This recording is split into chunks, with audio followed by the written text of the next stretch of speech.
Hello, Sis Hilda? Okay, ready na? So, nandito sila si Sis Abby, ano? Okay, nandito sila. Nakakuhos ba sila? Oo, okay. Kita ko na sila. Sige. Ah, sa pagkakataong ito, ang paksa natin sana ay ang The Four Dogmas of the Blessed Virgin Mary. Pero dahil bukas ay Pentecostes, birth of the church. At alam niyo naman na grabe ang paglaganap sa mga sikta ngayon na labas sa simbahang Katoliko at ang isang layunin, ikalawang Korinto 11:12, walang iba na mailayo ang bawat isa sa atin sa sakramento ng simbahan na siya ang kailangan para sa ating kaligtasan. Kaya, instead na ang paksa natin about four dogmas of the Blessed Virgin Mary, tatalakayin muna natin itong mga iba't ibang aklat na ginagamit sa mga ministro ni Felix Manalo para yung mga inosinteng Katoliko ay matangay sa siktang tinatag ni Felix Manalo. No? Iyon ang tatalakayin natin, isa-isahin natin ito mga kapatid para meron kayong ideya. So, kung mapansin ninyo, si General Nicolas Atore na kasalukuyang PNP chief natin ngayon ay dating kaanib sa Iglesia ni Cristo. Pero bakit ba humihiwalay sila sa Iglesia ni Cristo? May pakita ko muna akong video bago natin tatalakayin ito mga kapatid. Ito. Nakakagulat ang revelasyon ni dating PNP Chief Marmil na mismong ang relihiyon ni General Torre noon na Iglesia ni Cristo ang ginamit para hindi tanggapin ang bagong assignment nito. Alam mo, Mr. General Torre was asked by someone from his religion na huwag tanggapin itong Region 11 as RD Region 11. Kung hindi, that's a political implication and that's a religious implication. And I know Nick Torre choose the other side. Service first before anything else. And I congratulate you, boss. Yun ang hindi niyo po nakita. Ngunit hindi nila kinaya si General Torre kaya itiniwalag ito sa iglesia. And I know Nick Torre choose the other side. Service first before anything else. And I congratulate you, boss. Yun ang hindi niyo po nakita. I think natiwalag siya dun sa kanyang religion. And that's something that ang sasabi ko nga, it's always service first before anything else. Congratulations po sa inyo. And all my respect and salute. Hindi po kaanib sa Iglesia ni Cristo si General Torre. Hindi pala. Dati po siyang kaanib sa Iglesia ni Cristo. Dati, ibig sabihin, hindi na ngayon. Hindi na po ngayon. Itinitiwalag o inaalis sa iglesia at yun ay hindi maliligtas. Sa kasalukuyan, mga kapatid, ongoing ang ating online. Yes? Eto, kumusta? Nag-echo na?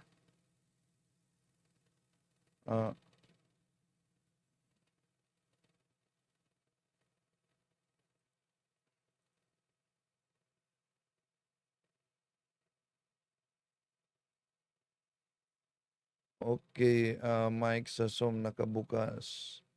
Wala naman. Eto. Oh. Eto, wala. Nag-echo pa, wala na. Pero marinig ba ako? Rinig, sis? Okay, rinig, okay. So, tuloy natin mga kapatid. So, wala na mag-echo. No? Tatalakayin natin sa pagkakataong ito yung mga ginagamit nila na mga aklat para aware kayo. No?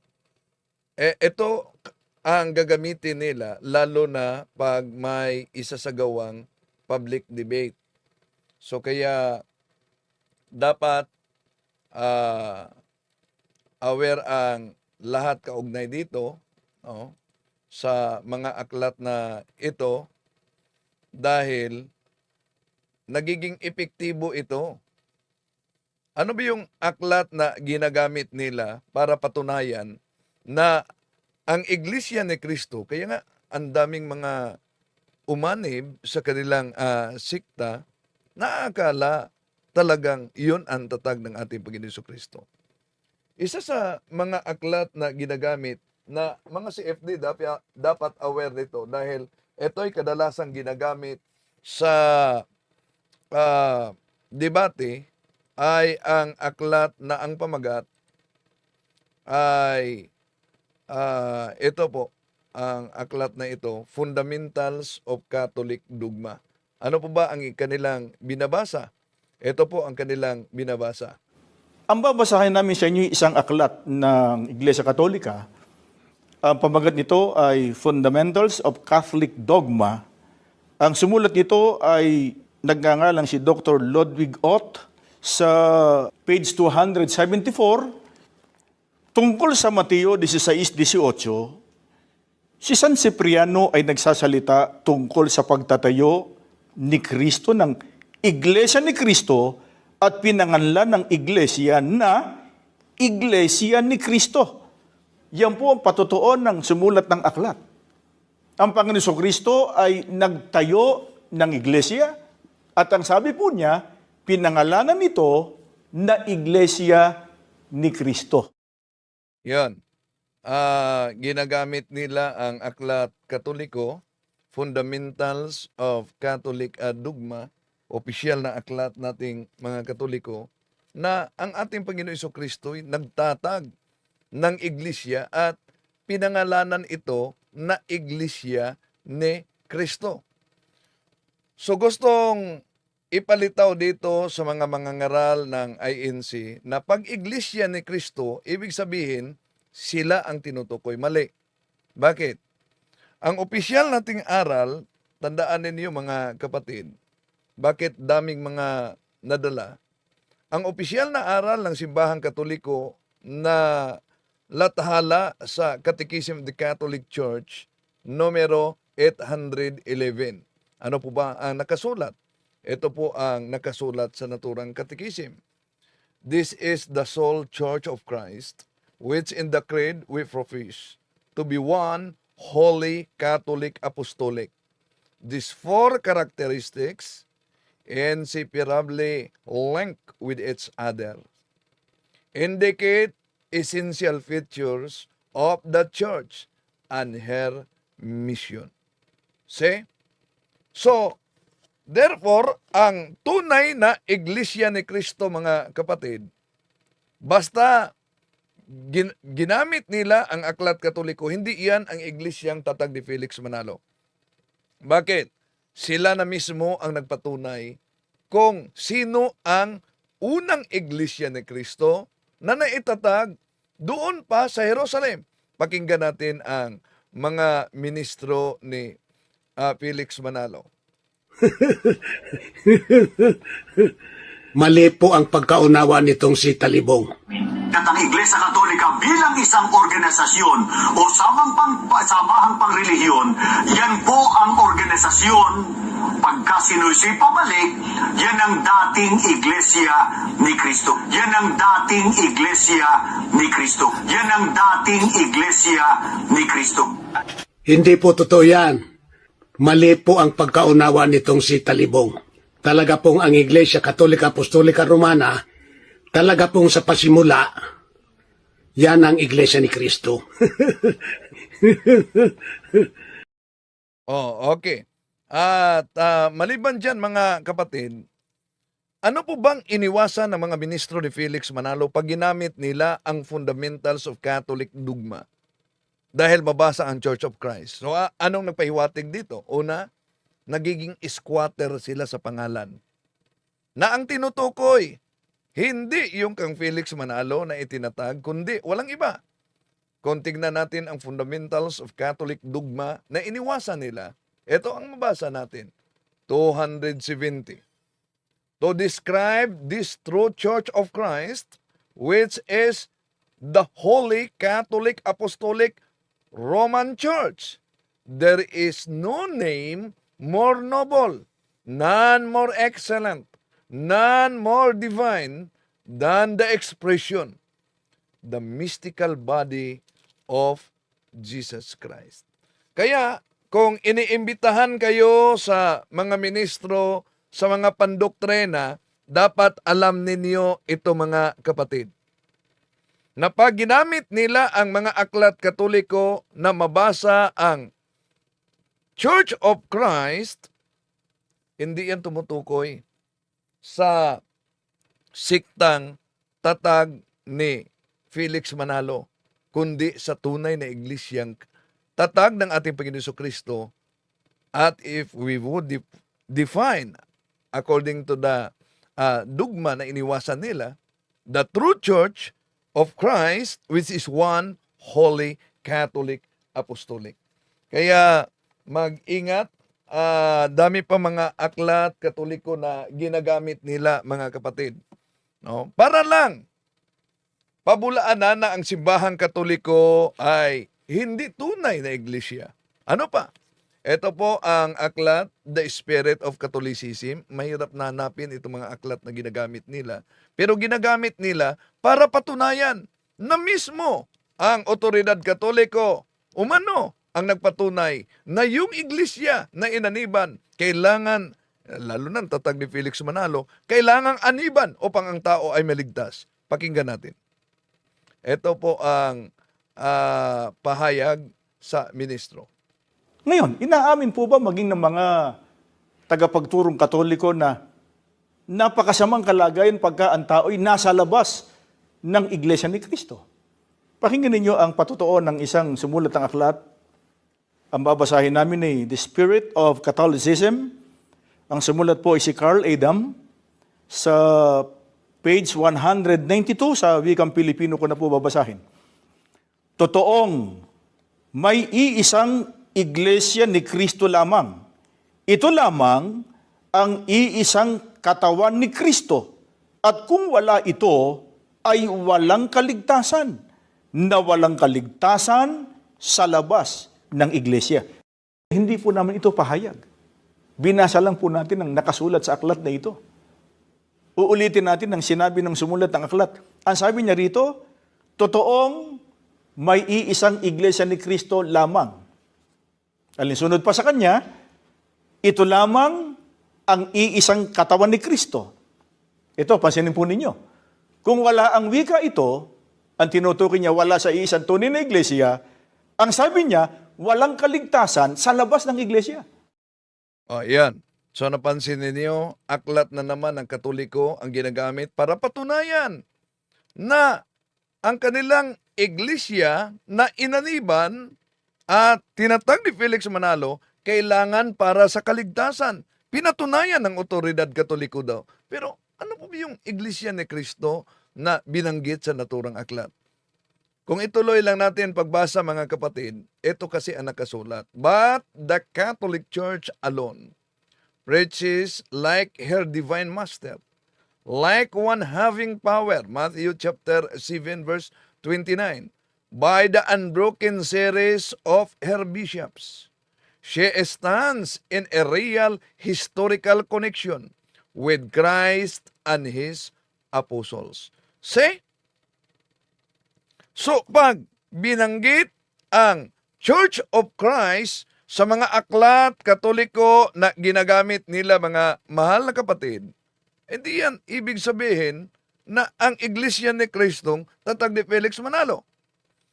Ito ang nagpatunay na yung kanilang propaganda na iniwan daw ng simbahang Katoliko ang pangalang Church of Christ, hindi diyan totoo. Dahil ilang bisis binanggit sa mga aklat Katoliko, ang problema lang, nagiging squatter sila. Ano pang aklat na ginagamit nila? Ito, Father Smith instructs Jackson. Ito ang kanilang ginagamit. Mga kaibigan, alam kaya maging ng mga otoridad Katoliko na merong iglesyang dapat aniban ng tao. Ito ang tunay na iglesia na dapat aniban ng tao sapagkat pagka ito ay nakilala pero hindi inaniban, hindi maliligtas mo ang tao. Ang babasahin namin ni isang aklat pa rin ng Iglesia Katolika, ang pamagat nito ay Father Smith Instructs Jackson. Ang sumulat po nito ay si John Francis Knoll. Sa pahina 35 hanggang 36, ganito ang pinatutunayan ng nasabing sumulat ng aklat. Ang Iglesia ni Cristo ngayon, sa kalagayan, sa kapangyarihan, sa aral, ay dapat maging katulad ng kanyang dating kalagayan nung ito'y maglingkod sa mga tao sa pamamagitan ng 12 apostol. Sa iglesyang ito, ang lahat ay obligadong mapabilang upang maligtas. Yaong mga tao na sa pamamagitan ng kanilang malubhang pagkakamali ay hindi alam ang tunay na iglesia o kahit ito'y alam ngunit tumangging umanib ay hindi maliligtas. Mga kaibigan, pansinin po ninyo, sabi ng sumulat ng aklat, ang Iglesia ni Cristo ngayon sa kalagayan, sa kapangyarihan, sa aral, ay dapat maging katulad ng kanyang dating kalagayan nung ito'y maglingkod sa mga tao sa pamamagitan ng 12 apostol. Yan. Ang aklat na naman na Father Smith Instruct Jackson's ginagamit nila. Father Smith Instructs Jackson. Meron talaga silang sariling researchers. Yung mga aklat Katoliko ginamit nila, pinagchap-chap. Pero may iniwasan ang ministro ni Felix Manalo diyan. Ito po pakita ko sa inyo ang binasa niya. Ito mapansin ninyo ang binasa mga kapatid. Kung ano ang iniwasan ng ministro. Napansin niyo, ito ang binasa niya. The Church of Christ, dahil may Church of Christ, the Church of Christ today must be in nature, in power, in teaching, what it was when it served men through the 12 apostles. It is to this church that all are obliged to belong in order to be saved. Those people who, though doubtful, deliberately refuse to seek out the true church, refuse to knowing it, refuse to join it, cannot be saved. Dito lang sila huminto. May karugtong. Vatican Council, the Church, number 14, said the Catholic Church is the ordinary means of salvation. The Sacred Synod turns its attention first to the Catholic faithful. Tuloy natin. For Christ made present to us in His body, which is the Church, is the one mediator and the only way of salvation.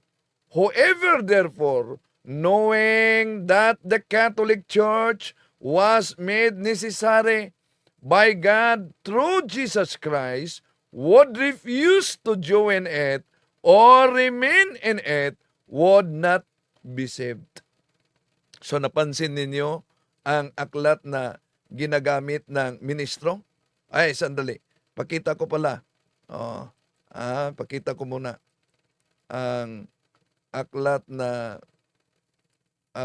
ginagamit dito ng mga ministro. Ito. No? Ito ang aklat na ginagamit nila. So nakita niyo na. Ito.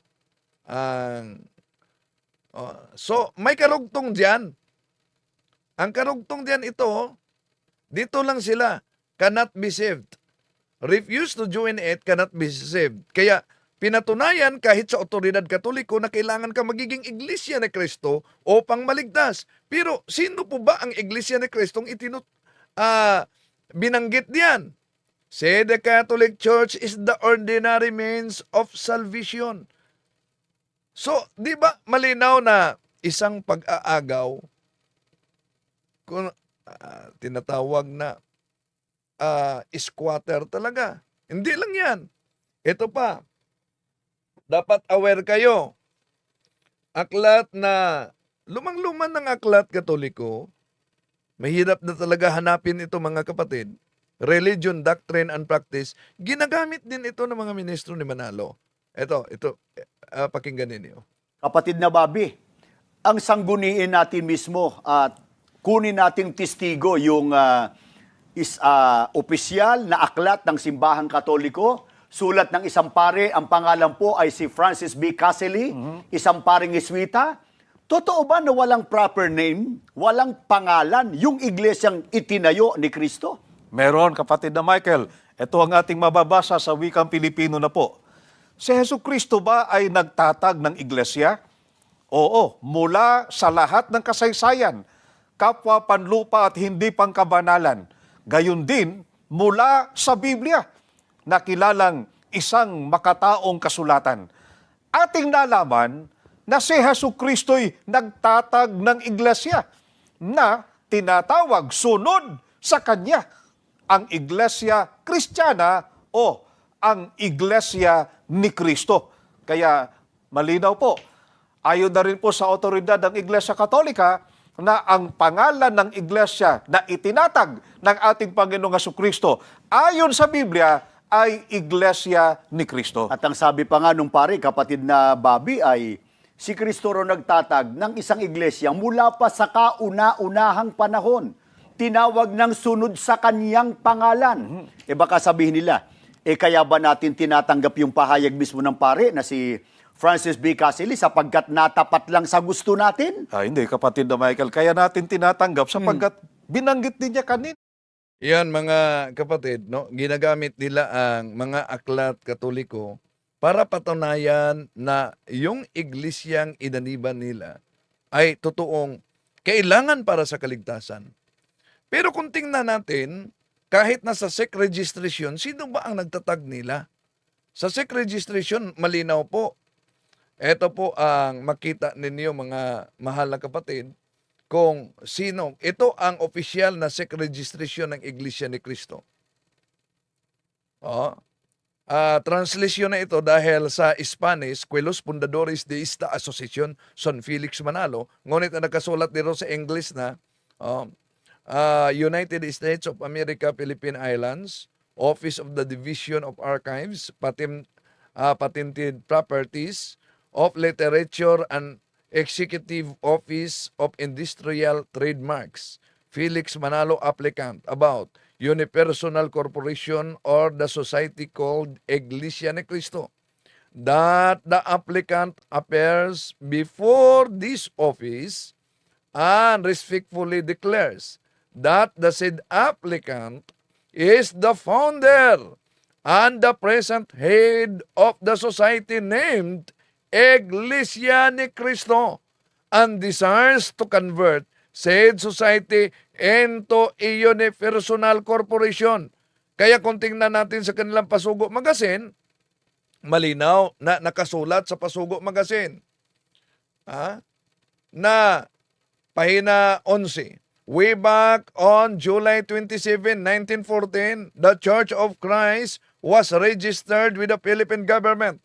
The registration papers state, among other things, that Brother Felix Y. Manalo is the founder of the Iglesia ni Cristo. Sila mismo ang umaamin kung sino ang nagtatag sa kanila. At sila mismo ang nagsabi na nakarehistro sa Securities and Exchange Commission. Tanong, yun po bang nakarehistro sa Securities and Exchange Commission? Yun po ba'y batayan na ang iglesya'y walang kaugnayan sa mga apostolis ng ating Panginoong Jesucristo? Balikan natin ang kanilang Pasugo Magazine. Dapat aware kayo nito mga kapatid. Sa Enero-Pebrero 1981, pahina 51 ni Brigido Lubao, ito po ang mabasa natin. Si Chief Eleora kasama ng ibang mga kaanib na natiwalag sa Iglesia ni Cristo ay nagtatag ng kanyang sariling relihiyon noong Mayo 1922. Mayroon ba tayong maipakitang katibayan mula sa mismong iglesia na tatag ni Perez tungkol sa simula ng pagkatatag nito? Narito ang isang bahagi na nakasulat sa rehistro ng iglesyang iyan. Kaya malinaw na wala silang kaugnayan, munti man, sa iglesyang tatag at nagsimula sa Jerusalem. Anong punto dito? Sila mismo nagpatunay na pag narehistro sa Securities and Exchange Commission, yon ang katibayan na ano? Na wala daw umanong kaugnayan sa iglesyang tatag ng ating Panginoon Jesucristo.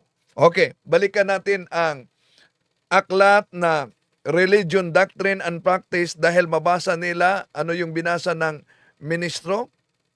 Ang binasa ng ministro na pahina 442 at ituloy sa 43. Ito ang aklat na kanilang binasa, mga kapatid. Ito. Did Jesus Christ establish a church?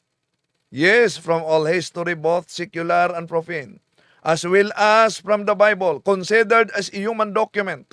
We learn that Jesus Christ established a church which from the earliest times has been called after him the Christian Church or the Church of Christ. Kaya sabihin nila, kahit otoridad Katoliko nagpatunay na ang iglesyang ititatag ng ating Panginoon Jesucristo ay tinatawag na Church of Christ. Tanong, yun po ba ang Church of Christ na binanggit diyan sa naturang aklat? Yun po ba ay Church of Christ na tatag ni Felix Manalo? Ito ang iniwasan nila na mabasa sa naturang aklat.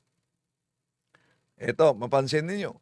The lessons on the Catholic Church are among the most important in the study of religion. For if we once admit that the Catholic Church is the true church established by God to teach men infallibly the way to heaven, and that He has commanded all men to be members of it, our way is clear. So, malinaw mga kapatid na yung mga binanggit nila na aklat Katoliko, walang iba.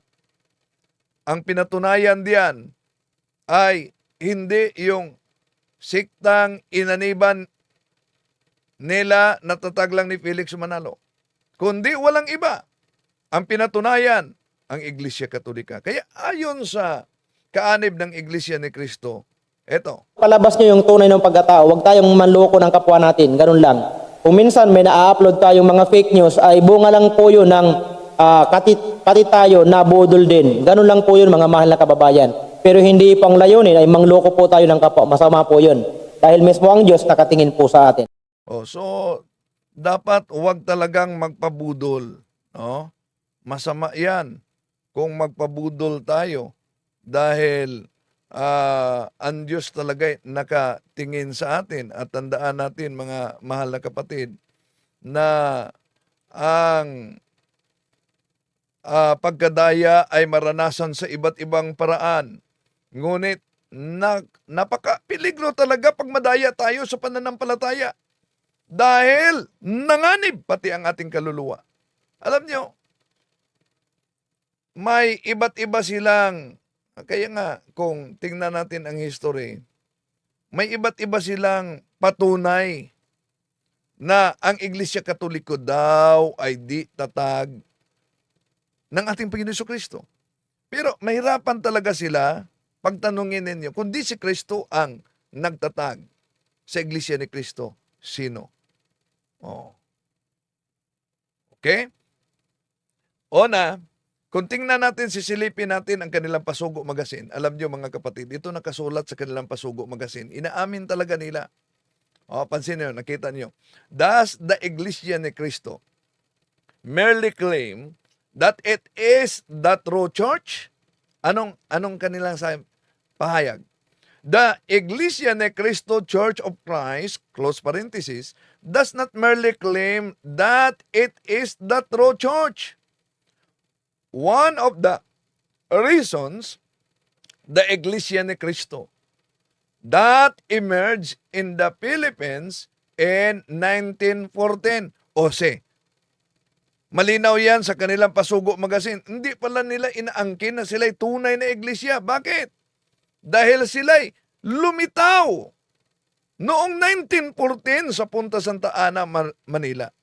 At kahit sa kanilang Pasugo Magazine, pinatunayan na yan, mga kapatid. Anong mabasa sa lumang Pasugo Magazine? Iisa lamang ang tanging makapagtayo ng iglesyang magiging dapat sa Diyos. Kung sino? Ang ating Panginoong Hesukristo lamang. Sino mang tao magiging marunong umangmang, maging dakila o hamak, ay walang karapatang magtayo ng iglesia.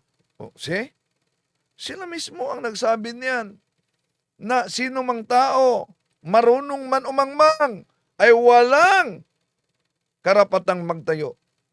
Pero alam niyo mga kay kapatid, kailan naitayo ang kanilang iglesia? Bakit sinabi nilang walang karapatan pero nagtayo pa rin? Silipin natin ang kanilang Pasugo Magazine. Ito mabasa. Kailan na patala sa pamalaan o narehistro ang Iglesia ni Cristo sa Pilipinas? Noong Hulyo 27, 1914, tunay nga na sinasabi sa rehistro na si kapatid Felix Manalo ang nagtatag ng Iglesia ni Cristo. Tunay nga na sinasabi sa rehistro na si Felix Manalo ang nagtatag sa Iglesia ni Cristo. At alam niyo ba, nabatay sa kanilang Pasugo Magazine, mga kapatid, nagkukontrahan ang mga aral nila kung sino ang nagtayo, sino ang nagtatag sa simbahang Katoliko. So, ang ating Panginoon Jesucristo lamang ang magtatag sa iglesia.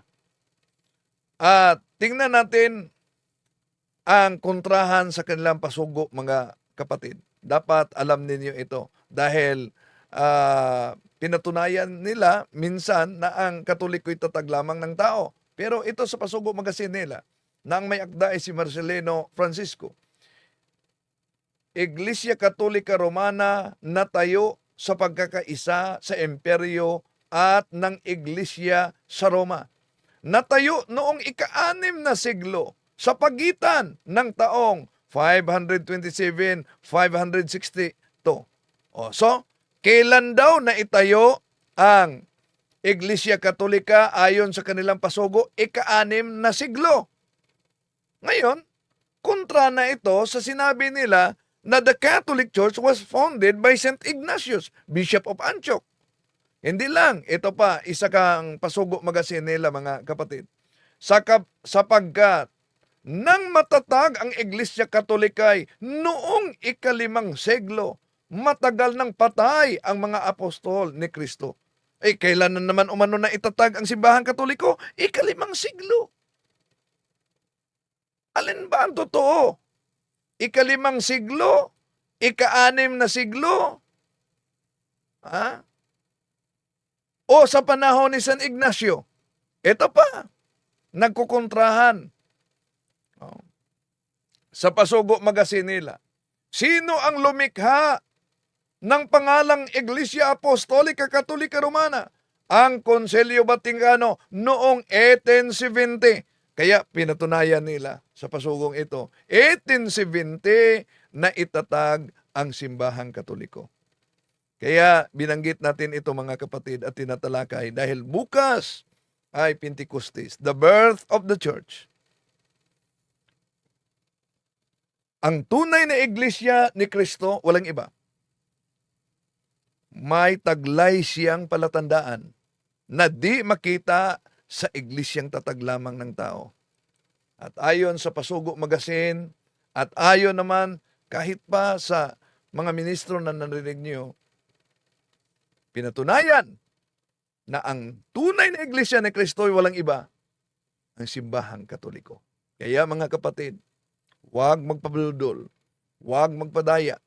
Dapat meron din kayong mga kopya sa mga aklat na pinagamit nila dahil yun ang ginawa nilang kapital para i-chop-chop. Oh. Para i-chop-chop at marami ng mga nahikayat nila sa ganong uri ng taktika. Okay? So